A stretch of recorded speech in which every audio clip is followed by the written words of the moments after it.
मेरे बचपन का दोस्त रमेश काफी परेशान और उत्तेजित हालत में मुझसे मिलने मेरी दुकान पर आया और अपनी बात कहने के लिए मुझे दुकान से बाहर ले गया।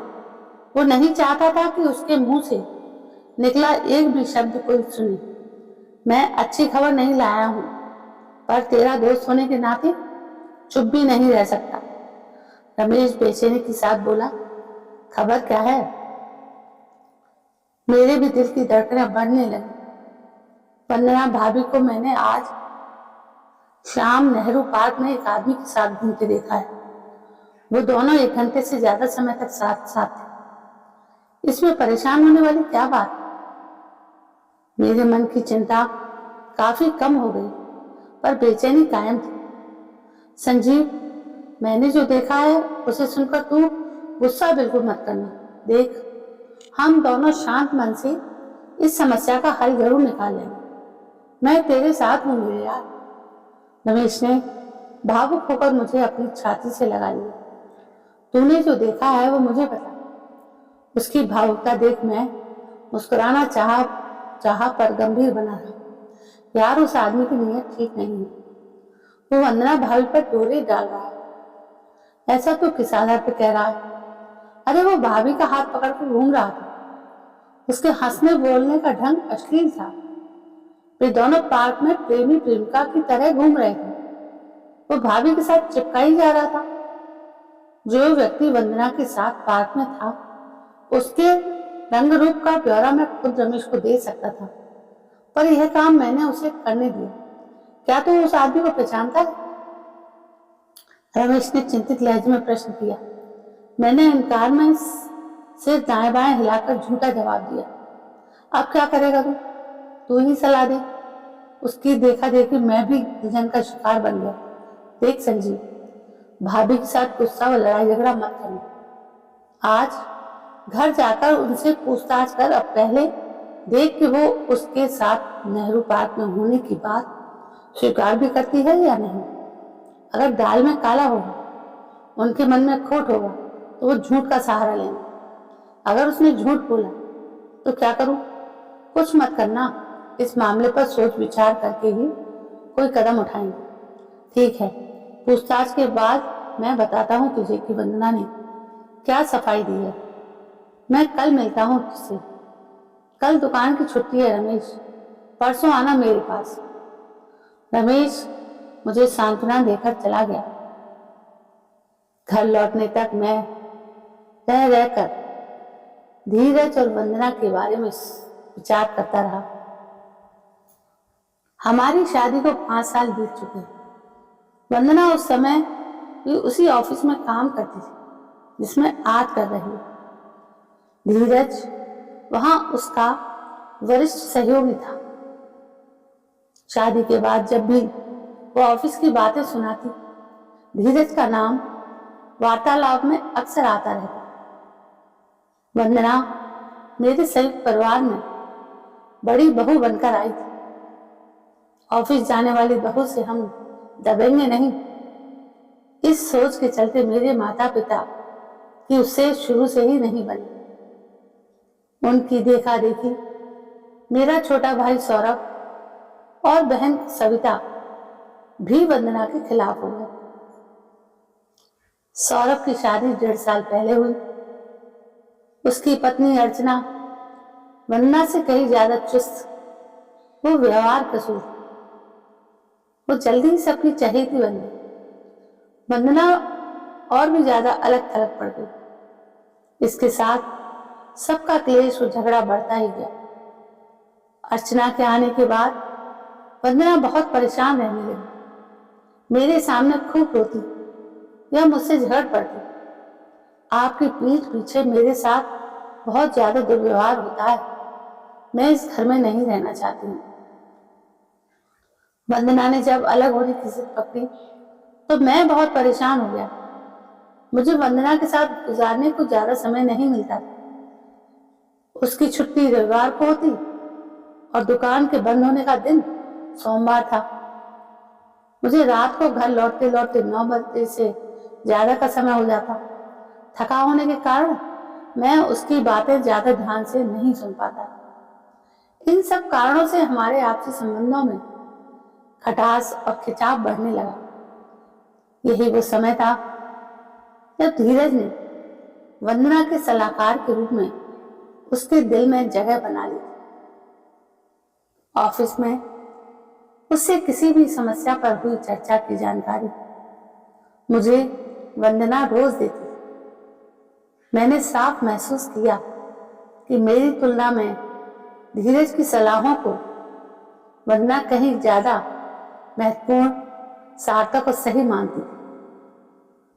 आपका सुझाव अपने घर वालों की तरफ सदा रहेगा। आपका झुकाव अपने घर वालों की तरफ सदा रहेगा, जबकि धीरज निष्पक्ष और सटीक सलाह देती है।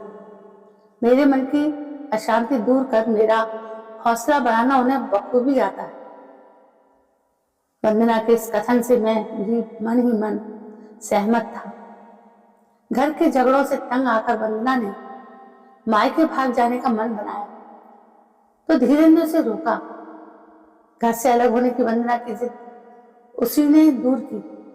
उसी की सलाह पर चलते हुए वो घर में ज्यादा शांत सहज रहने का प्रयास करती थी। इसमें कोई शक नहीं कि धीरज की सलाहें सकारात्मक और वंदना के हित में होती थी। उसके प्रभाव में आने के बाद वंदना में जो बदलाव आया उसका फायदा सभी को मिला।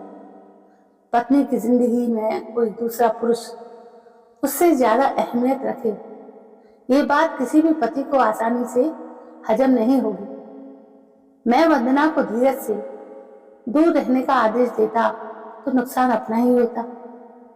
दूसरी तरफ दोनों के बीच बढ़ती घनिष्ठता का एहसास मुझे वंदना की बातों में होता रहता था और मेरे मन की बेचैनी व जलन बढ़ जाती थी।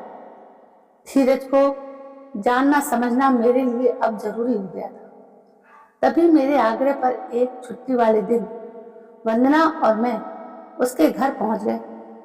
मेरी तरह उस दिन वंदना भी उसके परिवार के सदस्यों से पहली बार मिली। धीरज की माँ बड़ी बातूनी पर सीधी सादी महिला थी। उसकी पत्नी निर्मला का स्वभाव गंभीर लगा। घर की बेहतरीन साफ सफाई और सजावट देखकर मैंने अंदाजा लगाया कि वो जरूर कुशल गृहिणी होंगी। धीरज का बेटा नीरज 12वीं में और बेटी निशा कॉलेज में पढ़ती थी। उन्होंने हमारे 3 वर्षीय बेटे सुमित से बड़ी जल्दी दोस्ती कर ली, उसका दिल जीत लिया। कुल मिलाकर हम उनके घर करीब 2 घंटे तक रुके थे। वो वक्त हंसी खुशी के साथ गुजरा। मेरे मन में वंदना व धीरज के घनिष्ठ संबंधों को लेकर खिंचाव ना होता तो उसके परिवार से दोस्ती होना बड़ा सुखद लगता। तुम्हें धीरज से अपने संबंध इतने ज्यादा नहीं बढ़ाने चाहिए कि लोग गलत मतलब लगाने लगे। अपनी आंतरिक बेचैनी से मजबूर हो एक दिन मैंने उसे सलाह दी, लोगों की फिक्र मैं नहीं करती। हाँ, आपके मन में गलत तरह का शक जड़े जमा रहा हो तो साफ साफ हो। वंदना ध्यान से मेरे चेहरे को पढ़ने लगी। मुझे तुम पर विश्वास है, मैंने जवाब दिया, और उस विश्वास को मैं कभी नहीं तोड़ूंगी। वंदना भावुक हो गई। मेरे मानसिक संतुलन को बनाए रखने में धीरज का गहरा योगदान है। मैं उनसे बहुत कुछ सीख रही हूँ। वो मेरे गुरु भी हैं और मित्र भी। उनके और मेरे संबंध को आप कभी गलत मत समझना प्लीज। धीरज के कारण वंदना के स्वभाव में जो सुखद बदलाव आए उन्हें देखकर मैंने धीरे धीरे उनके प्रति नकारात्मक ढंग से सोचना कम कर दिया। अपनी पत्नी के मुंह से हर रोज कई बार उसका नाम सुनना अब मुझे कम परेशान करने लगा। उस दिन रात को वंदना ने खुद ही मुझे बता दिया कि वो धीरज के साथ नेहरू पार्क घूमने गई थी। आज किस वजह से परेशान थी तुम? मैंने उससे पूछा। मैं नहीं बल्कि धीरज तनाव की शिकार थी। वंदना की आंखों में चिंता के भाव। उन्हें किस बात का टेंशन है? उनकी पत्नी के ईसीजी में गड़बड़ निकली थी, शायद दिल का ऑपरेशन भी करना पड़ जाए। अभी दोनों बच्चे छोटे हैं, फिर उनकी आर्थिक स्थिति भी मजबूत नहीं है। इन्हीं सब बातों के कारण वो चिंतित और परेशान थे। कुछ देर तक खामोश रहने के बाद वंदना ने मेरा हाथ अपने हाथों में लिया और भावुक लहजे में बोली, जो काम धीरज हमेशा मेरे साथ करते हैं वो आज मैंने किया। मुझसे बातें कर उनके मन का बोझ हल्का हुआ। मैं एक और वादा उनसे कर आई हूँ। कैसा वादा? यही कि इस कठिन समय में मैं उनकी आर्थिक सहायता भी करूँ। मुझे विश्वास है कि आप मेरा वादा झूठा नहीं पड़ने देंगे। हमारे विवाहित जीवन की सुख शांति बनाए रखने में उनका बड़ा योगदान है। अगर उन्हें 10-20 हजार रुपए देने पड़े तो आप पीछे नहीं हटेंगे ना? वंदना के मनोभाव की कद्र करते हुए मैंने सहज भाव से मुस्कुराते हुए जवाब दिया, अपने गुरुजी के मामलों में तुम्हारा फैसला ही मेरा फैसला है। वंदना, मैं हर कदम पर तुम्हारे साथ हूं। हमारा एक दूसरे पर विश्वास कभी डगमगाएगा नहीं। अपनी आंखों में कृतज्ञता के भाव पैदा कर वंदना ने मुझे थैंक्स कहा। मैंने हाथ फैलाए तो फौरन मेरी छाती से आ लगी। इस समय वंदना को मैंने अपने हृदय के बहुत करीब महसूस किया। धीरज और उसके दोस्ताना संबंध को लेकर मैं रत्ती भर भी परेशान न था। सच तो ये था कि मैं खुद धीरज को अपने दिल में काफी करीब महसूस कर रहा था। धीरज को अपना पारिवारिक मित्र बनाने का मन मैं बना चुका था। 2 दिन बाद रमेश परेशान व उत्तेजित अवस्था में मुझसे मिलने आ पहुंचा। वक्त की नजाकत को महसूस करते हुए मैंने भी गंभीरता का मुखौटा लगा लिया। क्या वंदना भाभी ने उस व्यक्ति के साथ नेहरू पार्क में घूमने जाने की बात तुम्हें खुद बताई संजीव? रमेश ने मेरे पास बैठते ही धीमी पर आवेश भरी आवाज में प्रश्न पूछा। हाँ, मैंने सिर हिलाया। अच्छा? वह हैरान होगा। कौन है वो? उनका नाम धीरज है और वो वंदना के साथ काम करती है। उसके साथ घूमने जाने का कारण भाभी ने क्या बताया? किसी मामले में वो परेशान थे, वंदना से सलाह लेना चाहते थे। उससे बातें करके मन का बोझ हल्का कर लिया उन्होंने। मैंने सत्य को ही अपने जवाब का आधार बनाया। मुझे तो वो परेशान या दुखी नहीं बल्कि एक चालू इंसान लगा। रमेश भड़क उठा। उसने भाभी का कई बार हाथ पकड़ा, कंधे पर हाथ रखकर बातें कर रहा था। मैं यकीन के साथ कह सकता हूँ कि भाभी को लेकर उसकी नीयत खराब है। मेरे भाई, तेरा अंदाजा गलत है। वंदना धीरज को अपना शुभचिंतक और अच्छा मित्र मानती है। मैंने उसे प्यार से समझाया, मित्र पराये पुरुष के साथ शादीशुदा औरत की मित्रता कैसी हो सकती है? उसने आवेश भरे लहजे में प्रश्न किया। एक बात का जवाब देगा? पूछ।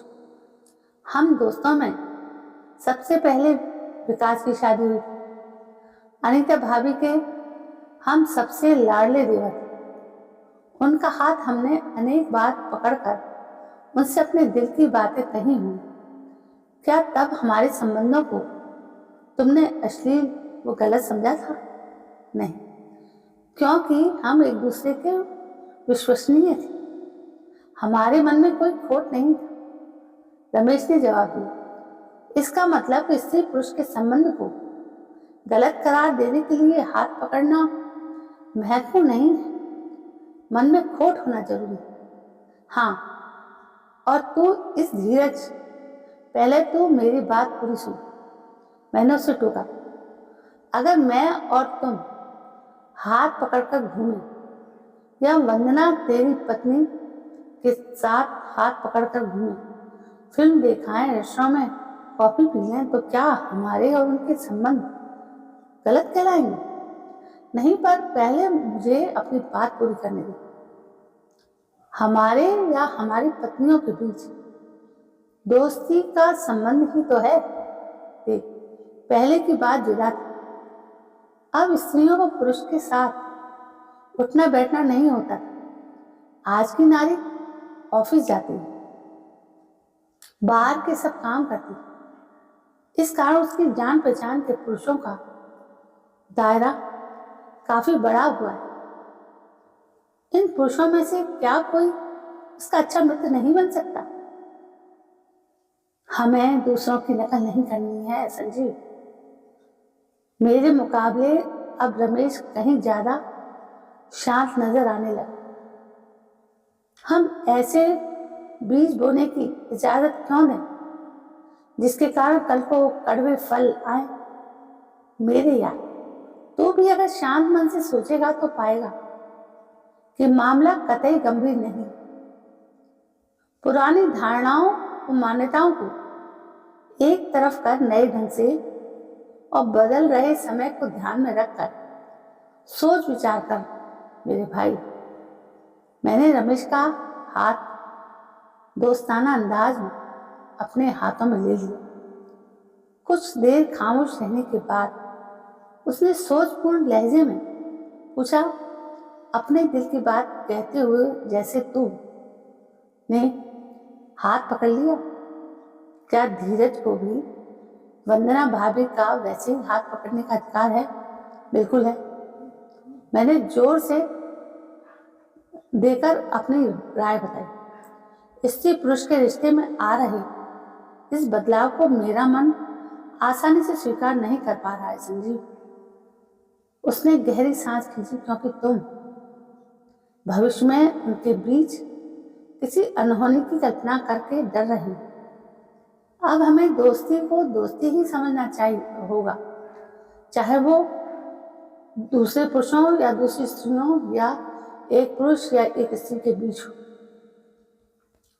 रिश्तों के बदलते स्वरूप को समझकर हमें स्त्री पुरुष के संबंध को लेकर अनैतिकता की परिभाषा बदलनी होगी। देखो, किसी कुंवारी लड़की के अपने पुरुष प्रेमी से अतीत में बने सेक्स संबंध उसे आज चरित्रहीन नहीं बनाते।